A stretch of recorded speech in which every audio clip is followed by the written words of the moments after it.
number 33. 33 yen jumbo 33 Ephesians 5:33. Osenanso. Mako nso. Mo obiala na ono ala na yire. Mako obiala na yire. Mo obiala na ono ala na yire. Sara na se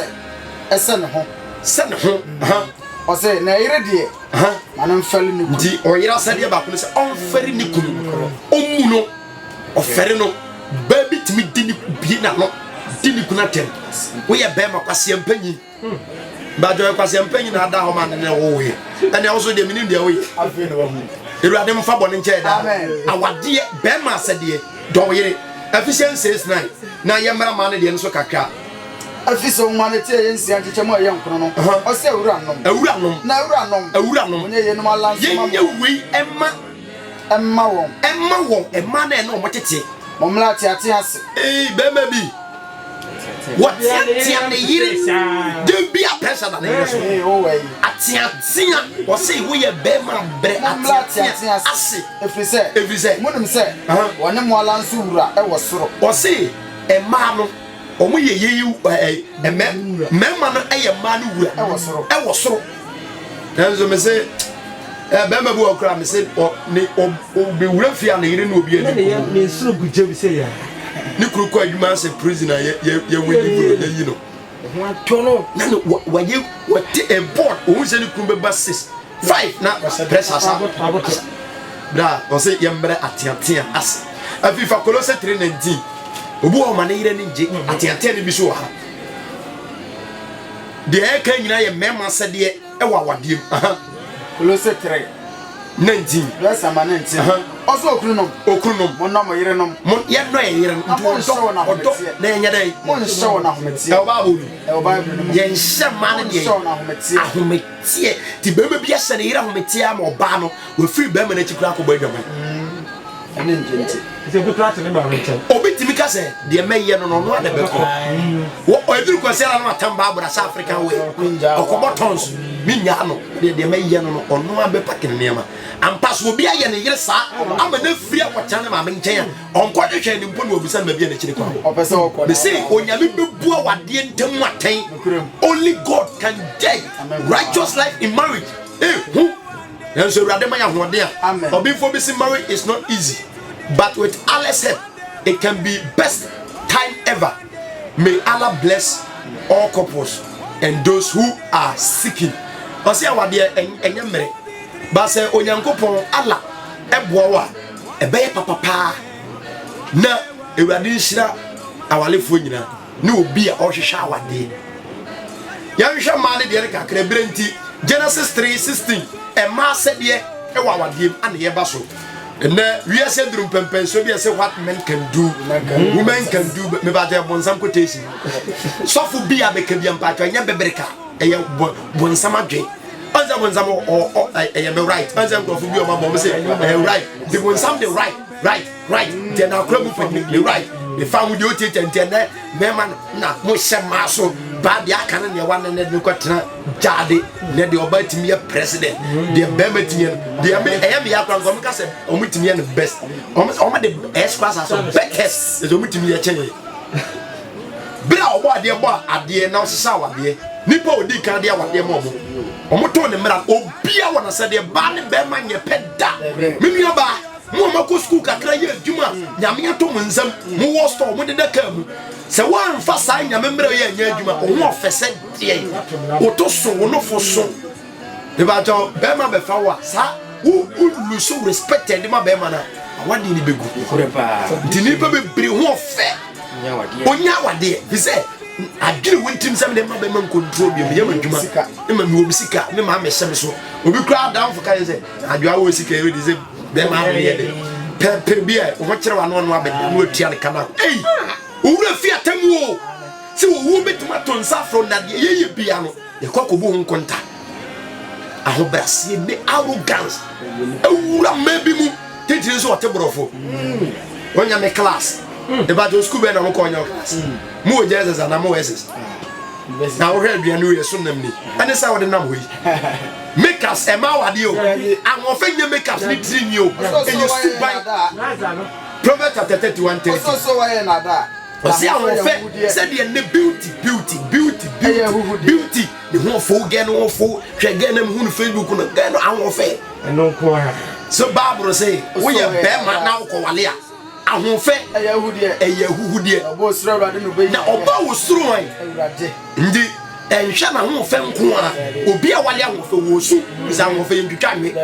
obi yiri ahoɔfɛ so ntimi mfa ne mpevi sɛ ne su ba nyɛ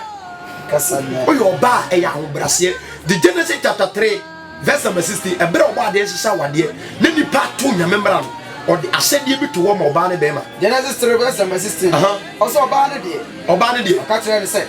don mama oyɛ mu nyinsɛ mu brados onyame se oba bi anyem obɛbrɛ nti ema nyina di adanseɛ oba bi a wo de di adanseɛ sɛ nyinsɛ nye izobo cross me mu biem owo a me and one no me chawo last 3 months time 4 months time na fi le wura fi na o kwete timako ewurade mfa bone nche da ndi saa de me ba to edai onya me kan na sase o so oba nyinsi abebere eye adwuma wo ma nyina China for ma India for ma oba bia sai nyame mra ne ye adwuma je tada nipa nsuro ewurade na sam wo tomi wo mu no nipa nwere ho a na me ya na so sa na aye gese o ma obi o wonim die ose papa brani ose ya mu na abewu ma ose ya mu na oba bia de ne ma ni bi kram person be chinte drum se MCS he said chim na ya ndi Bible de akemu de toto awokọ yawo emfiti ase ensu gugu na ehwe akwabo otimi hwe sa 3 days no ma yo oteto no de na wo ye odi agoro na so su untimi ni di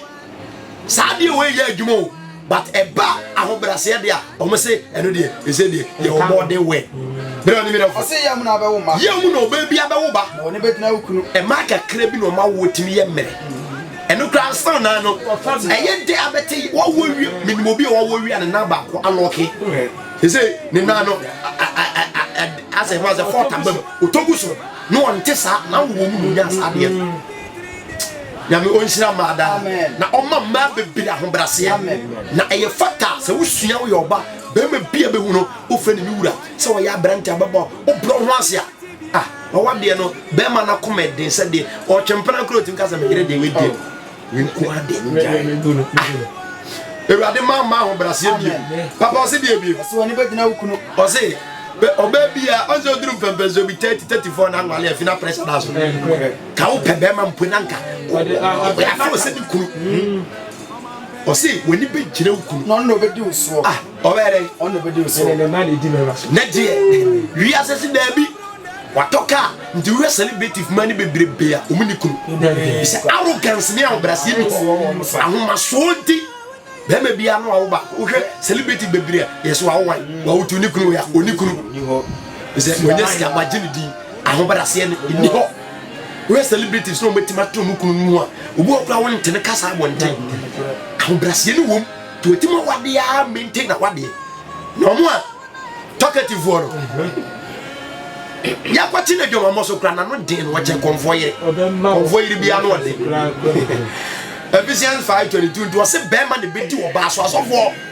mama yen card ni straight sister emfa won ne wosika dan e wosie se wo so be ware dia ukunu ba se wo ye dan fa ni die respect ahobrase ma no yesa entimi nyina obi na matwe e bompa ya kwade wo yere nya wo yere na be ma wo kura suban no obi sister bi so kwa ifro bi no wosu hwe oba na ogina ho no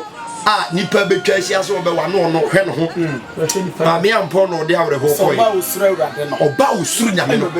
na oba bi okro bi ampe no so Solomon so yeku wore yen kan be yaba asina ba wa wodi na awrade Ephesians 5:22 e ma se de ose eyire no mla mwasima mwamu ahobrase o ma ene ma ba wa ba makeups mo hyehyɛ mo wure gangan last week na makeups e be ma ko wale oba no do ti KFC yenko tra hehe yenko topoko me ba to onim nkate yi onim wura nkwa yi ontimi nya enti hweye e ma ne nyo de se ge na nie bie na ni mie local food onim ye anwa mo kro bi hwe Facebook no gogo no agogo how do recipe banku no bi de gu rescue kemuka so fa da de so no fa ne nantake na won kama abantu to onim ka onim abeke ka.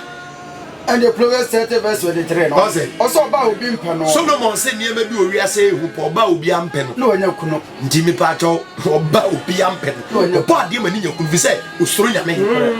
na ho fe na makers na me pesa stretch marks be obi na ire stretch marks agunu ho awie so still wo stretch marks no ompel he say honhom na tinim no ne yem kwa no timi